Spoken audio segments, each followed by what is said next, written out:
You know, sometimes people stay close to home and live their whole lives not far from where they were born and where they grew up. But that's not what happens with everyone.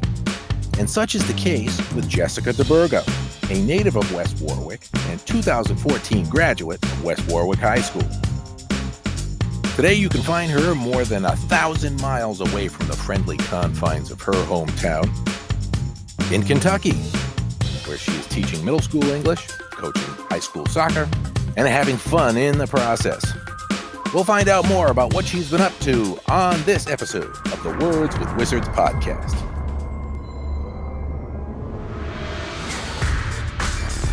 This is the Words with Wizards podcast, your look at the world through the lens of West Warwick High School.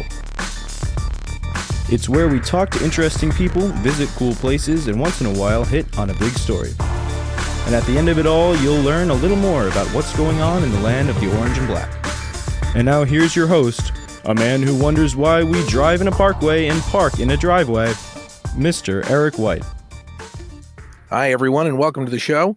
Today is Friday, March 31st, 2023, and this is episode 32.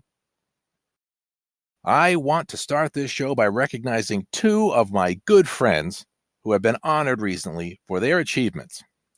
First, West Warwick High School girls track coach Jeff Parento, whom I coached under for 4 years on the indoor team, has been named the High School Indoor Coach of the Year. He led the team to its first indoor class championship and has had great success in his 20-plus year coaching career. He's modest, too. I pretty much had to pry this information out of him after seeing it on Facebook. We had his two leading athletes, by the way, sisters Xenia and Lisa Ray, on the show recently. They are a big reason for this year's success, and if you want to hear what they had to say, go back and listen to episode 30. You won't be disappointed. Also, my good friend John Parenti will be inducted into the Rhode Island Radio and Television Hall of Fame in September. The 1973 West Warwick High School graduate has been a fixture in the sports community and on the radio around here for years. West Warwick High School TV viewers also get to hear him calling live sporting events on the school's YouTube channel, sometimes with me. Also, he and his sidekick, Johnny Boots Patello, also a West Warwick High School grad, were instrumental in helping West Warwick High School TV and the media broadcasting and journalism pathway get off the ground. So congratulations, John. My students and I never stop learning from you. All right, now to the matter at hand.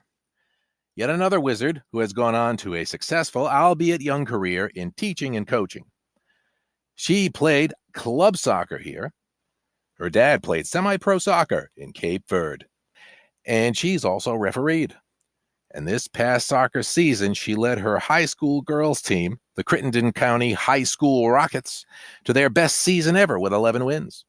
And she was named her region's Coach of the Year in just her second season.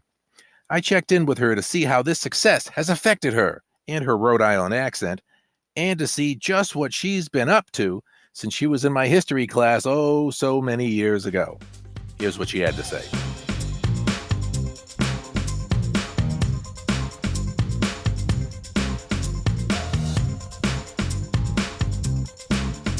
You are a long way from home. Yes, I am. Tell us how you ended up in Kentucky from West Warwick. Yeah. So I went to college at Johnson Wales University, and made some friends over there. And after college, was looking to move to some city. I was looking at Boston, looking at New York City, different places to move to. And I had a few friends that lived down here in Nashville, and I came down here and visited before I graduated college from Johnson Wales. And then I just fell in love with it, the city of Nashville, when I came down and visited, and I said, this is where I want to go. So I finished school up early. I moved down by myself at first. I was supposed to be moving with the college roommate, which she ended up coming a little bit later. But I did move by myself, which was a big move, and it was a big change. But I feel like I really needed it. I feel like in Rhode Island, we, especially being born and raised there, we start to feel a little claustrophobic in our adult years. It's not And like I it's a small state or anything. No, not like it's small or anything, but it was just feeling claustrophobic. And Yeah, I was like, I need a space and I need time to grow as a person. It was just different signs.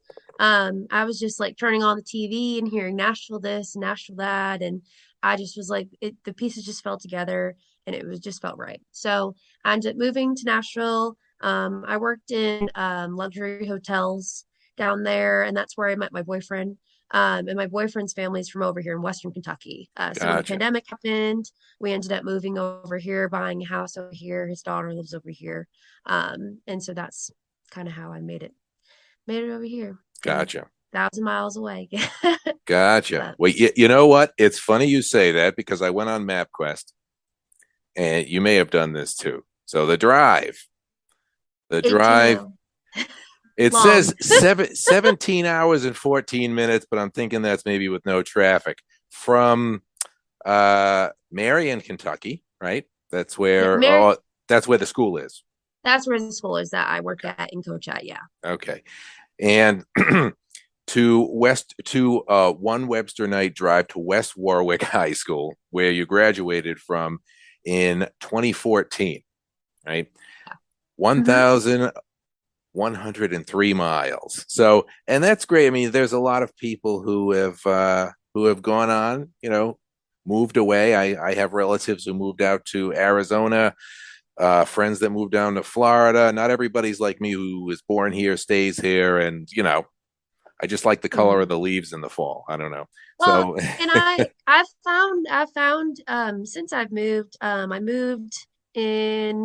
made the move in 2018. So I've been down south for about 4 years. I lived in Nashville for two and lived over here for about two. I've just appreciated Rhode Island so much more. Times I've been able to go back and visit. And so I just recommend people just getting out of there just for a little bit, and you'll appreciate so much more when you back. I think they kidnapped your Rhode Island accent there and replaced it. What happened to it? A little bit. I've just always had a candor that like I'm very influenced by people around me. My boyfriend's mom, she has a very thick accent. And when we moved over here, I spent some time living with them and working for her. And so I think I picked it up from between her and my students. And when I go back home, they always make comments about my accent now. But here, they don't feel like I have any. No, They don't feel like I have the Rhode Island accent at all here. But when I go home, no, it's gone. Trust me, it's gone. I can tell it's gone. But that's now you're speaking the English language the way it should be spoken. You're pronouncing everything. That's one of the things about having I have some relatives down south out in the Midwest and in the Southwest, and they pronounce everything. I didn't know I had an accent until I went out there when I, when I was in middle school. Speaking of which, you teach middle school English. I do. Okay. And is that what your degree was in from Jay Wales or? It was not. It was not. I went to school at Johnson Wells for sports entertainment event management. So it was a hospitality degree. And that's what I ended up working in hotels when I moved down here. But once we moved over to this area, I was working in retail, was working helping a small business get off the ground. And then I ended up taking the coaching position first at the high school. And after about 2 months of coaching, there was positions opening up, and the high school originally reached out to me to teach business there because I had business courses in my hospitality degree. And in that same weekend, the middle school opened up their English position and asked me to do that. And so I had both schools, and I was just trying to make a decision of what I thought was best. And especially in the middle of the pandemic time, I don't Mhm. know what was going on in my head, but I thought, yeah, I'm gonna take this middle school position, and I'm glad I did. So I'm an alternative route teacher, so I have some additional courses and stuff to finish my teaching certificate Mhm. for teaching in Kentucky. But this is my second year that I'm teaching English, and it's been fun for sure. Well, that's great. Um, that's the way I do. I don't have a teaching degree. I I'm teaching English now. When you had me, Mrs. Harmon and I were teaching you in history, U.S. History 1. That's I remember. That's where I had you, and I didn't Mhm. think it was as long ago as it was. I thought maybe 4 or 5 years ago, and it's 8 years ago. Yeah. Um, and so apparently we never told you to stay out of education because here you are. Well, and the funny thing is that all like since I could talk, my mom said that I wanted to be a teacher, and my dad always loved history, and he wanted to go into history teaching and never ended pursuing it. Yeah, But they always said, "You're going to be a teacher. You're going to be a teacher. You're going to be a teacher."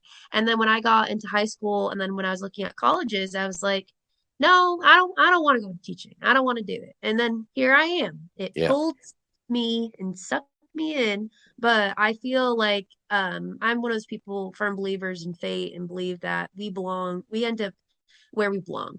And I think that's where I was meant to be. And maybe I'm not the most perfect English teacher and started out that way, but my main goal and what I focus on is relationship with the kids. And I definitely think I'm in the right was placed in the right spot to be working with the youth and the children that I work with. So Oh, great, great. So you teach in middle school, you coach high school. mhm. This school that you're at is about half the size student wise that West Warwick was, about 400, 420 students. Am I correct? Is the Yeah, internet it's correct? small. Yeah, then yeah, we have about I know in the middle school our numbers are looking at around a little over 300. Last year I had a little over 100 students, and this year I have a little less than 100 students. But what's nice is that yes, I'm far away from home, and everyone would think that that's so different, but it's really not.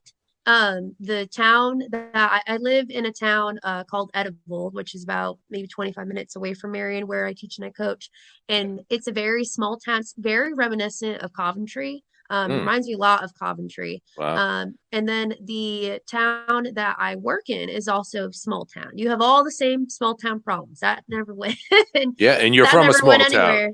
Yeah, that never went anywhere. But it's very reminiscent. It's something I'm used to. Like I grew up in a small town, so I understand kind of the politics of how things go. I kind of know how to deal and how to talk to the kids about different things. And so yeah, even though it's different, there are some ways that it's similar in home feeling to me. Now, last year, and because I listened to the interview that you had with the gentleman from the other radio station, the one that was on YouTube, Hmm. and you know, being a first year teacher and a first year coach, and you were coaching little ones, and then they called you up to coach high school.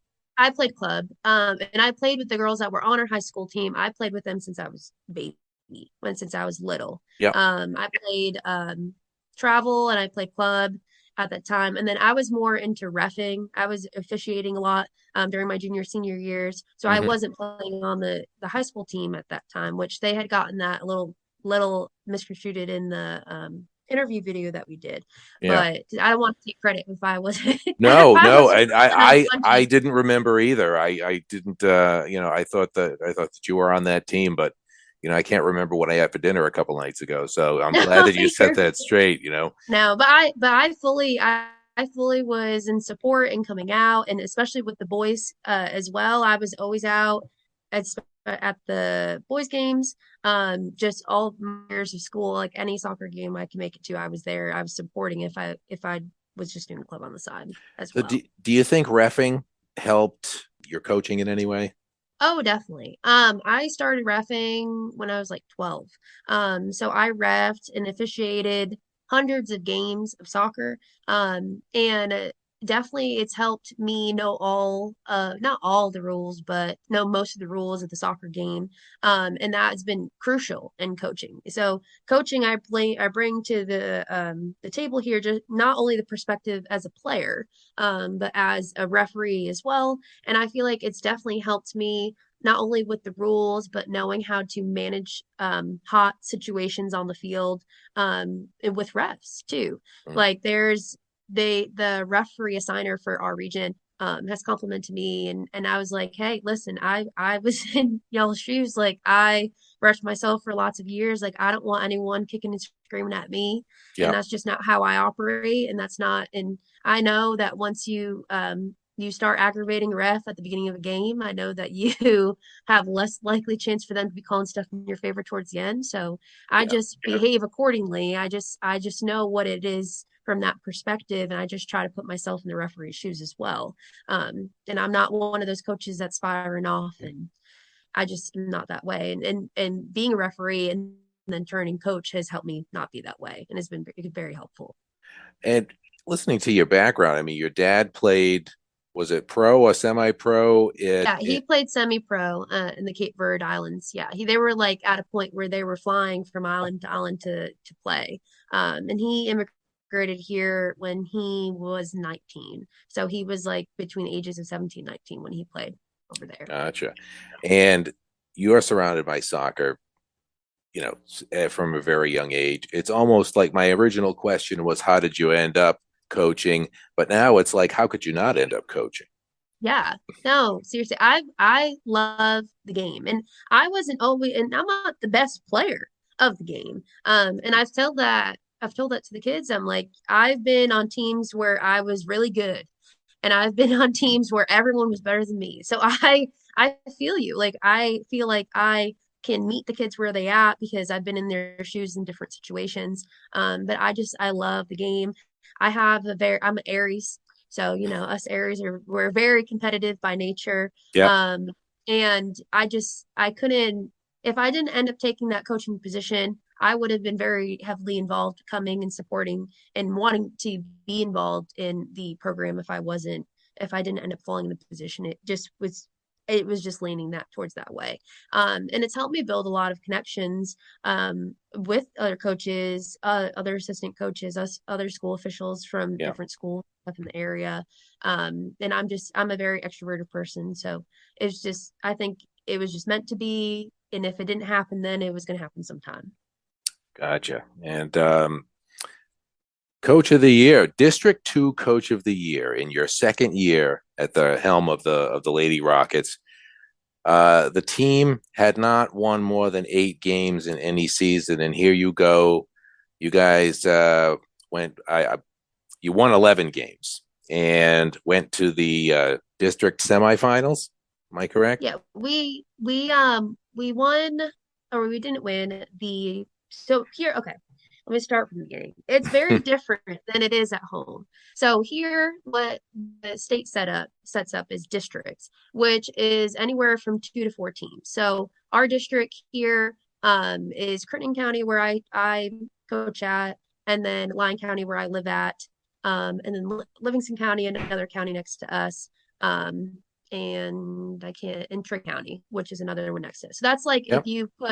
if you put a bracket of West Warwick, Coventry, Warwick, and Johnson together. And so of those counties, we ended up the district runner up. But they take the first and second place of the district and they put them in the regional bracket tournament.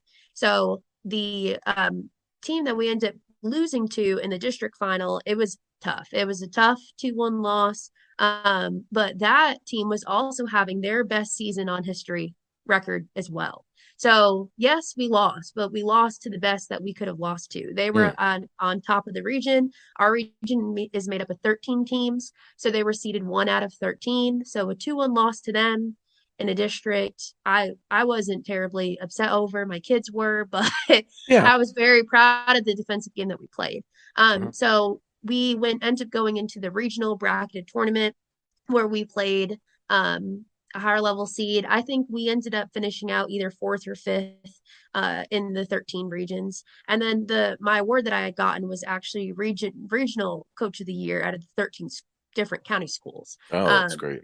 So it was, and that was a voted award between coaches, the head coaches of the schools in our region. And I didn't know if I had a chance because there's some schools that we didn't end up seeing on our schedule this year, but I ended up winning it by 1 or 2 votes. And Mm.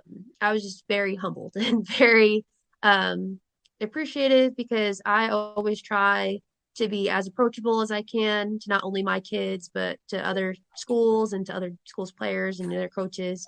And there's times where I've been so accommodating this year that I've put our kids in some unfavorable situations, such as like if coaches reach out to me asking me to swap JV or varsity times or asking if we can swap locations here to here or different things like that, that I've just been like, okay, if we can make it happen, we'll accommodate, we'll make it work.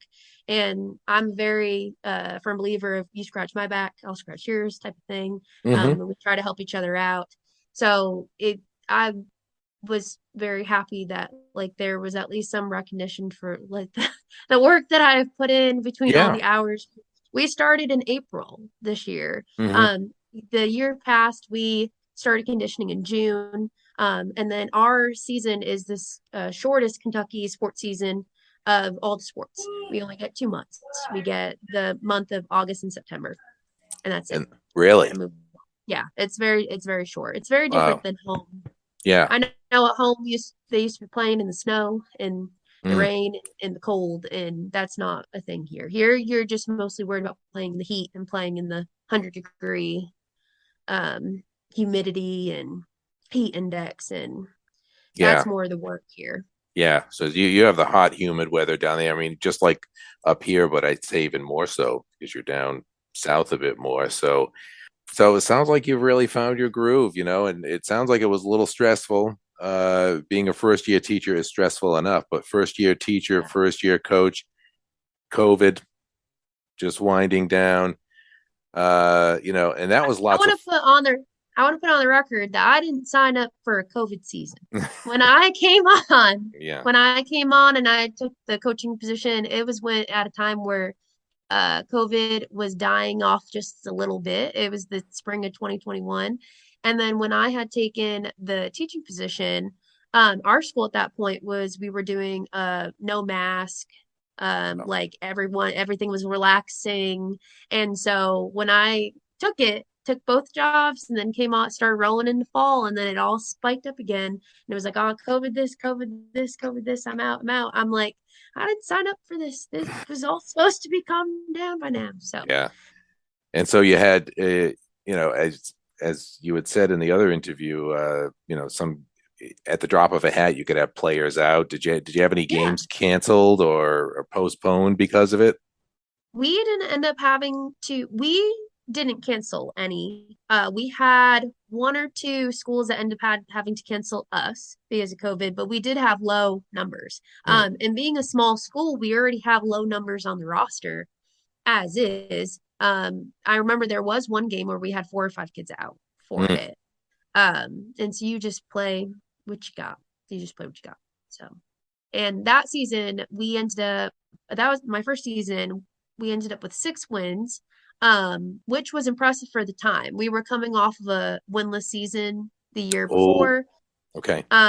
or a couple winless seasons the years before. The last time that the team between the last 2 years we've just had and the last time the team was seeing some wins was back in 2014 2015 when I was finishing up high school. Mm, So there's been a lot of years in between where there was just some different turnover with coaching staff and low numbers and there was 4 or 5 winless seasons and a toss up there. And so that first season that I came on last year, getting 6 wins was a big deal because it, like you said before, the school record was 8. So mm. for us to have 6 and we were getting close to a school record, the soccer program started at my school in 2000, I believe. So So it's a young program. it's about 2021 for here around here it's a little older, but for us at home, yes, it's young, definitely. So going into next year, I mean, you've had, you're going to be losing some seniors. Now you're going to have to go through the process of rebuilding, which all high school coaches in any sport have to do. How are you looking at next year? Yeah, it is going to be a little painful. Little painful. My core four I had this year, my 4 seniors, I had all 4 of them last year, so they helped contribute to our wins we had last year. And this year, I knew it was going to be different going into it because they are so strong. One of my senior captains, she is a top West Kentucky basketball recruit in this region over here. She's most likely looking at collegiate basketball. So she's just an all-around athlete. So I had her best friend that she played soccer with since they were 3. And then I had 2 other very strong girls that played soccer since they were younger together. And so my junior class that's moving up to my senior class next year, I have 6. So I'm losing the 4, but they're just strong, staple players that play the whole time. And the group of 6 that I have a lot of work to do for us to get up there. I do have one girl, one forward she's amazing. She was up there in scoring points this year. She ended up scoring 28 goals this season. And so I have her. So I'll have her, thankfully. And one of my keepers, that's going to be a senior next year. She's already committed to college for soccer to go play keeper. So great. She's continually improving as well. So I'll really be relying on them too. I'll be relying on my other juniors, and not only just in the playing perspective, but also in leadership perspective as well. My freshman class that I have this year was pretty big, and we had one freshman stand out. You were listening to the interview that she had about 20 goals this season. Wow. And so we have her that is flying up to being a sophomore as well. So we're not in a complete rebuild mode, but we definitely are going to be shifting some things around, and just trying to be realistic, and just we're going to work very hard and just start early and just do the best that we can for those seniors that we do have next year. That's great. Well, I guess I'm a Rockets fan now, and we'll see. I will certainly keep track of how you do. If you're ever back in town, come and say hi. Okay. We'd love to see you.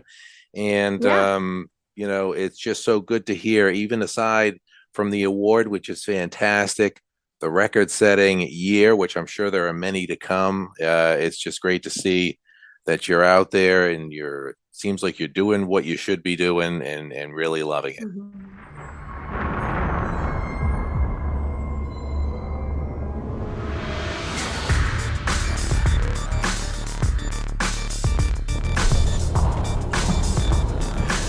Thanks for tuning in, and special thanks to Riley Maynard for producing the show in studio. All music and sound effects for the podcast come from WeVideo, SpeechLO, and My Instance, which I use along with Audacity to produce the show. This has been a presentation of the Media Broadcasting and Journalism Pathway at West Warwick High School. If you're a student interested in learning more about radio, TV, and journalism in general, then you can get in touch with me, Mr. White, at ewhite@ww-ps.com. More information about the Pathway is also below on the YouTube version of this show. You can also listen to the Words with Wizards podcast on Spotify and Google. The Pathway and shows like this are not possible without sponsor support. Part of being a sponsor is that you and or your business can get exposure on this and other Pathway broadcasts. Funding goes toward the purchase of new equipment, student scholarships, and professional development. You can find more information on sponsorships, which are tax deductible, at the bottom of the YouTube version of this podcast. Have an idea for the show? Visit the Words with Wizards webpage at www.hstv.com. There's a form on the page that you can fill out to let me know about your ideas for the show. We'll be back soon with more Words with Wizards. Until then, stay safe and stay informed.